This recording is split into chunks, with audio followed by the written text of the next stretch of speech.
चलो आज का जो अपना टॉपिक है that is mass and weight. तो आज हम लोग मास एंड वेट का डिटेल स्टडी करेंगे। इसके पहले आप चैनल को सब्सक्राइब जरूर कर लेना, बेल आइकन प्रेस कर लो और वीडियो को लाइक जरूर कर लेना, आप भूल जाते हो। तो चलो पहला जो अपना टॉपिक है दैट इज द मास। मास किसको बोलते हैं, पहले हम डेफिनेशन से स्टार्ट करते हैं, समझ लो। अब सपोज करो मेरे पास ये एक पार्टिकल है, मेरे पास मार्कर है। अब बोलता है इसका मास क्या होगा। तो आप मास फाइंड करने के लिए सिंपल क्या करते हो, इसको इलेक्ट्रॉनिक बैलेंस पे डालोगे। 2 ग्राम, 5 ग्राम, 10 ग्राम जितना निकल के आया, आप बोले क्या 10 ग्राम इसका मास है। तो चलो ये तो आपने मेजरमेंट फाइंड करा कि मास इसका 10 ग्राम का हुआ। अब अगर आपको डेफिनेशन तो एग्जैक्टली मास है क्या, आपने क्या क्या मेजरमेंट फाइंड करा, तो मेजरमेंट के लिए एक यूनिट लिख दिया कि 10 ग्राम या 1 kg या 5 kg, ये तो वो आपके पास मेजरमेंट। अब आपसे पूछते हैं कि एग्जैक्टली मास है क्या, तो मास को समझना हमको यहां समझते हैं। तो देखो ये जो है ये मार्कर मेरा किससे बना है, पार्टिकल से मिलकर बना है, एटम और मॉलिक्यूल से मिलकर बना है। तो किसी भी सब्सटेंस के अंदर, अब इस मार्कर के अंदर जितना मेरा नंबर ऑफ पार्टिकल्स होगा, नंबर ऑफ पार्टिकल्स का मतलब क्या हो गया, नंबर ऑफ एटम्स और नंबर ऑफ मॉलिक्यूल्स, इसका जो टोटल काउंट होगा इसको आप क्या बताओगे, इसको बताओगे मास। तो उसका जो अमाउंट होगा किसी भी सब्सटेंस के अंदर, अमाउंट ऑफ मैटर जो होगा, उस अमाउंट ऑफ मैटर को आप क्या बोलते हो, उस ऑब्जेक्ट का मास बोलते हो। डेफिनेशन से लिख देते हैं जरा सा। अमाउंट ऑफ मैटर क्या लिखोगे, amount of matter contained in an object, contained in an object, in an object is said to be its mass, to be its mass। तो मतलब आपको समझ में आ गया कि जितना मेरा मैटर का अमाउंट होगा किसी भी सब्सटेंस के अंदर, उसको हम क्या बोलेंगे, मास। अब चलो इसके बाद फिर मेन बात अब यहां से स्टार्ट होती है।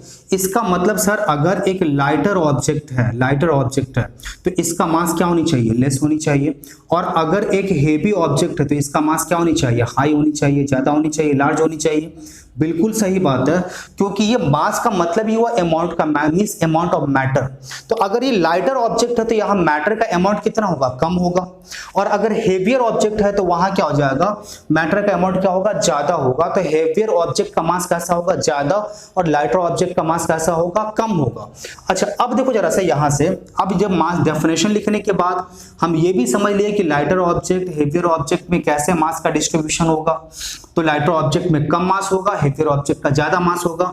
अब नेक्स्ट बात करते हैं इसको यूनिट की। तो यूनिट आप क्या यूज करोगे, यूनिट 2 में लिखते हो आप, सीजीएस सिस्टम में भी और एसआई सिस्टम में भी। तो सीजीएस सिस्टम में इसके लिए आप क्या लिखोगे, ग्राम, और एसआई सिस्टम में क्या लिखोगे, किलोग्राम।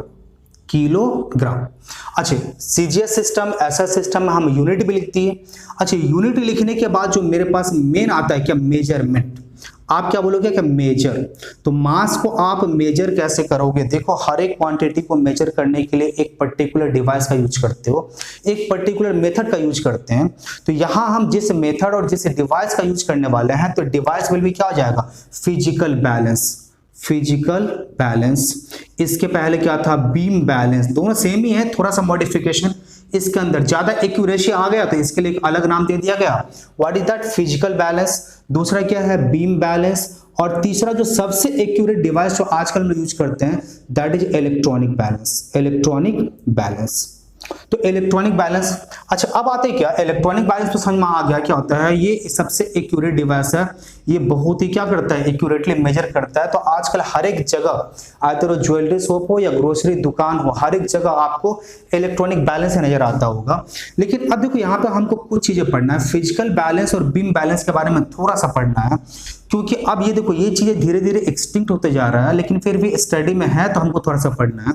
आप अगर बीम बैलेंस देखो तो कैसा होता है, ये इसी तरह का कुछ बना होता है, बीच में पॉइंटर लगा होता है। यहाँ पे ये क्या होता है, मेरे पास एक आपके पास रॉड दे दिया गया, और यहां से आप क्या करते हो, स्ट्रिंग लगा रखते हो, और यहाँ पे क्या करते हो, आप पैन लगा रखते हो। ये आपके पास बैलेंस का कुछ फॉर्मेट होता है। ये देखो जरा सा, ये तो ये आपके पास ये बैलेंस का एक फॉर्मेट तैयार हो गया। अब आता है क्या, ये बीम बैलेंस, फिजिकल बैलेंस, इसी को थोड़ा सा मॉडिफाइड करके अलग तरीके से। वहां भी प्रिंसिपल क्या होता है, सब कुछ सेम होता है, बट थोड़ा सा ज्यादा एक्यूरेसी के लिए वहां क्या करते हैं, इसका थोड़ा सा मॉडिफिकेशन कर दिया गया, बट पैटर्न यही रहेगा, मेथड यही रहेगा, प्रिंसिपल भी यही रहेगा मेजर करने का। वहां भी क्या करते हैं, एक पैन पे आप जिस ऑब्जेक्ट का, देखो आप मेजर कैसे करते हैं पहले ये समझ लो। जिस ऑब्जेक्ट का हमको मास फाइंड करना होता है, हम क्या करते हैं, एक पैन पे उस ऑब्जेक्ट को रखते हैं। जैसे हमको मार्कर का मास फाइंड करना है, हमने मार्कर को क्या किया, एक पैन पे रख दिया। और दूसरे पैन पे क्या होता है, स्टैंडर्ड वेट जो अपने पास है 1 kg 2 kg 3 kg, हम क्या करते हैं उसको दूसरे पैन पे रखते हैं। और जिस वेट के कंपैरिजन में ये अपना जो ऑब्जेक्ट था, वहां पे अगर पॉइंटर मेरा जहां मिडिल में आएगा तो हम क्या बोलेंगे, सपोज करो आपने 1 kg रखा और हमने यहाँ पे क्या रखा, मार्कर रखा। और इस सिचुएशन में अगर मेरा पॉइंटर मिडिल में होता है तो इसका मतलब इस ऑब्जेक्ट का मास क्या हो चुका है, अब मेजर हो चुका है, and it will be equals to 1 kg।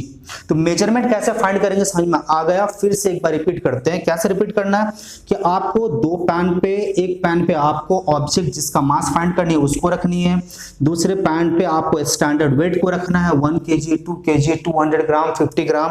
और अगर आपका पॉइंटर मिडिल में आ जाता है, एग्जैक्टली मिडिल में, तो फिर हम क्या बोलेंगे, ऑब्जेक्ट का मास मेजर हो गया। और दूसरे पैन पे जो मेरे पास स्टैंडर्ड वेट होगा, mass of the object will be equals to that standard weight. अब चलो ये तो मास कैसे मेजर करेंगे ये प्रिंसिपल हमको समझ में आ गया। अब ये जो बीम बैलेंस या फिजिकल बैलेंस है उसकी क्या कुछ क्वालिटी होनी चाहिए, हाँ कुछ क्वालिटी होनी चाहिए। अब क्या क्या क्वालिटी होनी चाहिए जरा सा हम इसके बारे में बात कर लें। देखो क्वालिटी में सबसे पहला क्वालिटी, आपके पास जो पॉइंटर है, pointer should be in the middle of the rod. Beam जो आपके पास है ये दोनों तरफ का, पॉइंटर के इस तरफ का लेंथ और इस तरफ का लेंथ, दोनों लेंथ कैसा होना चाहिए, इक्वल साइज। तो पहला जो पॉइंट निकल के आएगा, length of rod on either side of pointer should be equal. Okay, तो पहली बात तो ये समझ में आ गया, चलो इक्वल होना चाहिए। दूसरी बात, ये जो स्ट्रिंग आपने ले रखा है, जितने भी हो, इस तरफ के भी या इस तरफ के भी, स्ट्रिंग बोल लो, थ्रेड बोल लो, जो बोलना आप बोल लो, तो ये जो आपके पास जितने भी स्ट्रिंग आपके पास 2 3 4 5 6 7 10 जितने भी है, that should be of equal length. तो आप क्या बोलोगे, string should be of equal length,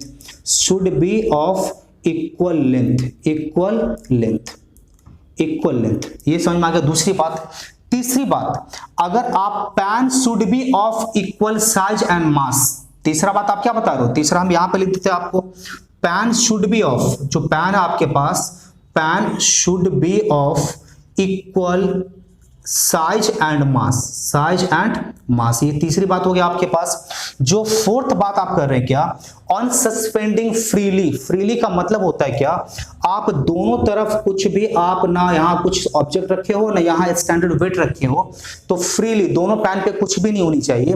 on suspending freely the pointer should lie in the middle.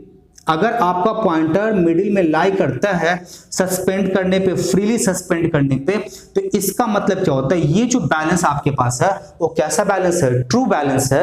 अब इससे जो मेजरमेंट करेंगे आप, वो मेजरमेंट क्या होगा, एग्जैक्ट मेजरमेंट निकल के आएगा, एग्जैक्ट मास निकल के आएगा। तो ये तो फिजिकल बैलेंस या बीम बैलेंस के बारे में। फिजिकल बैलेंस के अगर कैरेक्टरिस्टिक लिखने के लिए देता है तो फिर भी यही सारी क्वालिटी होनी चाहिए उसके अंदर, तभी उसको ट्रू बैलेंस या क्या हो जाएगा, परफेक्ट बैलेंस माना जाएगा। और वहां से फाइंड किए हुए मास को आप क्या करेंगे, परफेक्ट मास मानेंगे। अब एक लास्ट पॉइंट इसमें बच जाता है, क्या मास जो है, क्या मास को हम अलग अलग जगह पे ले जाएंगे तो क्या चेंज होगा, आप तो आंसर क्या होगा, नो। आप जो मास जो है, एक ऑब्जेक्ट का मास ऑलवेज रिमेन कांस्टेंट, क्या बोलते हो आप, रिमेन कांस्टेंट। अब आपका क्वेश्चन भी आएगा कि why mass remain always constant whether it is taken to the other places, moon or other planet। आप कहीं भी ले जाओ, मून पे ले जाओ, अदर प्लैनेट पे ले जाओ, दूसरे प्लेस पे ले जाओ, एक ऑब्जेक्ट का मास के अंदर कोई भी वेरिएशन नहीं आता है। तो क्यों नहीं आता है, तो आप क्या बोलते हो, देखो मास के डेफिनेशन से ही इसका आंसर आपको मिल जाएगा। तो मास का डेफिनेशन क्या है, तो आप यहां आंसर क्या ले, मास का डेफिनेशन है कि amount of matter content in an object matter का जो अमाउंट होगा उसी को आप क्या बोलते हो, मास बोलते हो। आप इस मार्कर को कहीं भी ले जाओ, क्या इसके अंदर का जो मैटर का अमाउंट है ये अमाउंट क्या चेंज होने वाला है? तो आपका आंसर होगा सर नहीं। मैटर का अमाउंट कैसे चेंज होगा? जब तक इसको हम ऑब्जेक्ट को काट के अलग ना कर ले, छोटा ना कर दे, बड़ा ना कर दे, तब तक मैटर का अमाउंट चेंज नहीं होने वाला है। एक पर्टिकुलर ऑब्जेक्ट के लिए जो अमाउंट ऑफ मैटर है, तो अमाउंट ऑफ मैटर हमेशा कैसा रहेगा, कांस्टेंट, ना वो कम होगा ना ज्यादा होगा। तो आपका आंसर फिर कैसे लिखोगे? सो आप why mass always remain constant, इसका आंसर ये होगा। So mass is the amount of matter content in an object and it will not vary with varying in any of the conditions such as temperature, pressure, gravity. तो अगर ये किसी भी particular external agent के through या external factor के बदलने से ये क्या होगा, इसमें किसी भी तरह का कोई चेंज नहीं होगा, इसलिए इसकी वैल्यू हमेशा कैसे रहेगी, कांस्टेंट रहेगी। अब चलो मास कंप्लीट, अब स्टार्ट करते हैं वेट। चलो वेट पे पहले डेफिनेशन से स्टार्ट करते हैं। वेट, तो वेट का डेफिनेशन क्या होगा? अब सपोज करो मेरे पास मार्कर है और इस मार्कर को हमने क्या किया, ऊपर फेंका, ये नीचे गिरा। देखो नीचे गिरा तो अपने आप तो नहीं गिरा, तो क्या हो रहा, आप बोलो सर इसके ऊपर क्या हो रहा, ग्रेविटेशनल फोर्स काम कर रहा है, या अर्थ अपने तरफ क्या कर रही है, इसको अट्रैक्ट कर रही है। यस, बिल्कुल सही बात है। तो अर्थ किसी भी ऑब्जेक्ट को जिस फोर्स से अपने सेंटर की तरफ अट्रैक्ट करती है उसी को क्या बोलेंगे, ऑब्जेक्ट का वेट बोलेंगे। मास और वेट देखो दोनों का दोनों वर्ड ऐसा है, कॉमन लैंग्वेज में दोनों वर्ड में कोई डिफरेंस हम लोग नहीं समझते हैं, लेकिन फिजिक्स में क्या होता है, ह्यूज डिफरेंस है, बहुत बड़ा डिफरेंस है, इसीलिए दोनों को आप प्रॉपर्ली समझने की कोशिश करना। तो क्या समझे, किसी भी ऑब्जेक्ट को अर्थ जिस फोर्स से अपने सेंटर की तरफ अट्रैक्ट करेगी उस फोर्स को आप क्या बोलोगे, वेट बोलोगे। ऑब्जेक्ट का डेफिनेशन भी वो लिखते हैं, फोर्स विथ विच, क्या लिखोगे, force with which earth attracts anything towards its center is called its weight। अगर इसको हम मैथमेटिकली लिखे तो मैथमेटिकली क्या लिखेंगे, तो W इक्वल्स टू क्या लिखेंगे, mg। मतलब क्या हो जाएगा, weight of an object is the product of the mass. W stands for क्या बोलेंगे, weight, m stands for mass and G stands for क्या हो जाएगा, एक्सीलरेशन ड्यू टू ग्रेविटी। तो अगर आप मैथमेटिकली या एक हमको कैलकुलेट करना हो किसी भी ऑब्जेक्ट का वेट कितना होगा, तो mathematically it is equals to क्या हो जाएगा, W इक्वल्स टू mg। मतलब weight of an object is numerically equals to the product of the mass and the acceleration due to gravity acting on it. अब यहां से फिर एक और क्वेश्चन निकल के आया, बोलोगे sir acceleration due to gravity, आप पहले भी इसके बारे में बहुत डिटेल में पढ़ाए थे। अभी acceleration due to gravity sir आप बताए थे कि एक्सीलरेशन ड्यू टू ग्रेविटी की वैल्यू जो होगी अलग अलग जगह पे क्या होगी, अलग अलग होगी। अब देखो जरा सा इस वेट की बात कर लें। अब यहाँ पे देखो मेरे पास क्या था, मास क्या था, कांस्टेंट। लेकिन आप फिर बोलोगे सर अभी भी आप बताएं, पहले की भी वीडियो में आप बहुत अच्छी तरह से एक्सप्लेन कर दिए थे कि जी की जो वैल्यू है अलग अलग प्लेस पे अलग अलग होगी। तो जी की वैल्यू कैसा है, वेरिएबल है। मतलब आप क्या बोले कि ऑल्दो मास कांस्टेंट होने के बावजूद जी का वैल्यू क्या कर रहा है, अलग अलग प्लेस के लिए वैरी कर रहा है। इसका मतलब क्या हो जाएगा, weight of an object will be different at different places. मतलब अर्थ पे एक ऑब्जेक्ट का वेट अगर 10 न्यूटन का है तो मून पे वेट क्या होगा, कम होगा। अगर आप माउंटेन एवरेस्ट पे ले जाते हैं तो वहां क्या हो जाएगा, वेट कम होगा, क्योंकि जैसे जैसे आप क्या होगा, हाइट इंक्रीज करता जाएगा, हाइट चेंज होता जाएगा, अर्थ सेंटर से आप क्या करेंगे, मूव करते चले जाएंगे। तो ऐसे ऐसे क्या हो जाएगा, आपके पास वेट क्या होगा, चेंज होता चला जाएगा। तो आपसे क्वेश्चन आया क्या, why weight of an object क्या होता है, changes from place to place. तो आप क्या लिखेंगे, weight of an object is the product of the mass and acceleration due to gravity. Although mass of the object remain constant but acceleration due to gravity changes from place to place. So due to the change in gravity from place to place, mass of an object changes from place to place. अब आता है क्या place to place अगर आप change करते हैं तो थोड़ा सा अर्थ पे अगर हम बात करें तो अर्थ पे ये कितना क्या होगा, तो अर्थ पे अगर आप सेंटर पे बात करें, सेंटर पे क्या होगा 0, क्योंकि सेंटर की तरफ ही तो अट्रैक्ट करता है, पूरा का पूरा अगर सेंटर पे आ गया तो अट्रैक्शन क्या 0 नील। तो आपके पास सेंटर पे अगर इसकी बात करूं तो सेंटर पे कितना होगा 0। अगर आप पोल पे बात करो तो पोल पे कितना हो जाएगा इसका मैक्सिमम, देखो सेंटर से मैक्सिमम डिस्टेंस पे होता है।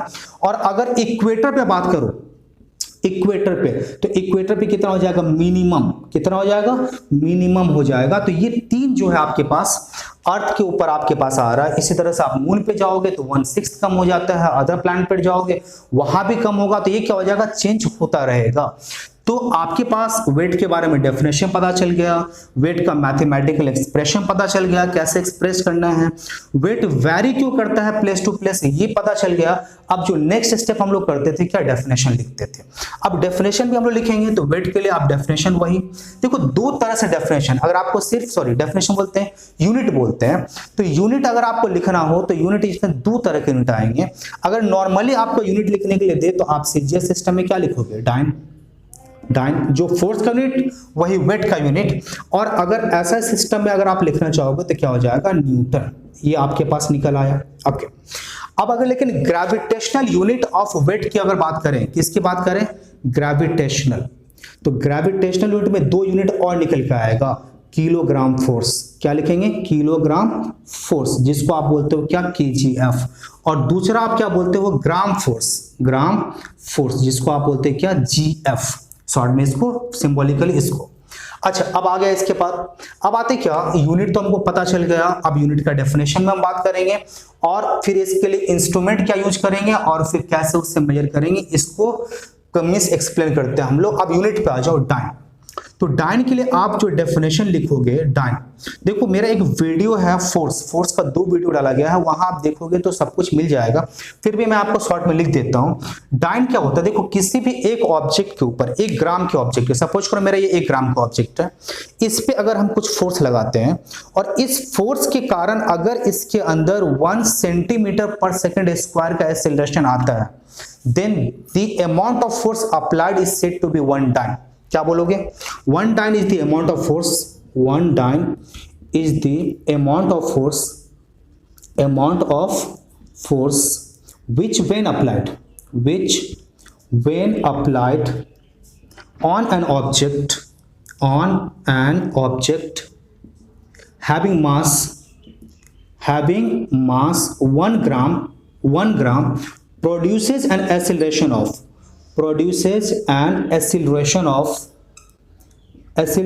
of 1 centimetre per second square, कितने का 1 सेंटीमीटर पर सेकंड स्क्वायर।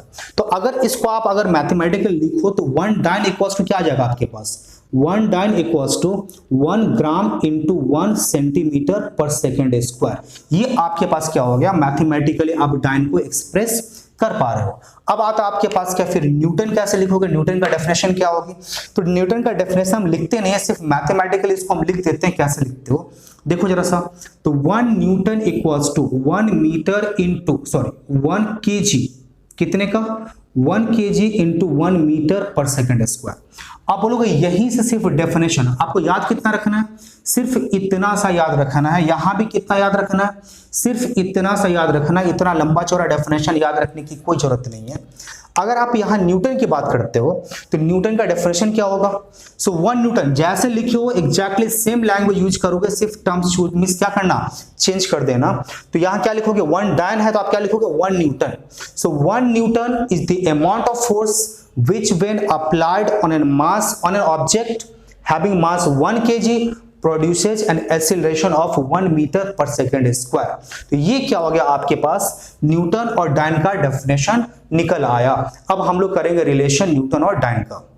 अब देखो हम लोग क्या करने वाले हैं, दैट इज रिलेशन बिटवीन, हम लोग करने वाले हैं रिलेशन बिटवीन किसके बीच में, newton and dyne, newton and dyne. तो देखो जरा सा न्यूटन और डाइन के बीच में रिलेशन करने के पहले लिख लो जरा सा, 1 न्यूटन इक्वल्स टू कितना था 1 kg into 1 metre per second square, ठीक है। डाइन कितनी थी, डाइन की value 1 dyne equals to 1 dyne 1 gram into 1 centimetre per second square, ये आपके पास था। अब आप बोलोगे सर हमको न्यूटन को चेंज करनी है, किस में, डायन में चेंज करनी है। तो आपको चेंज करना क्या क्या है, आप सिर्फ इसको देख लो।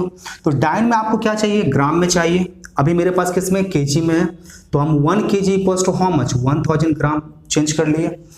अच्छा, डायन के लिए हमको सेंटीमीटर चाहिए और सेकंड स्क्वायर चाहिए।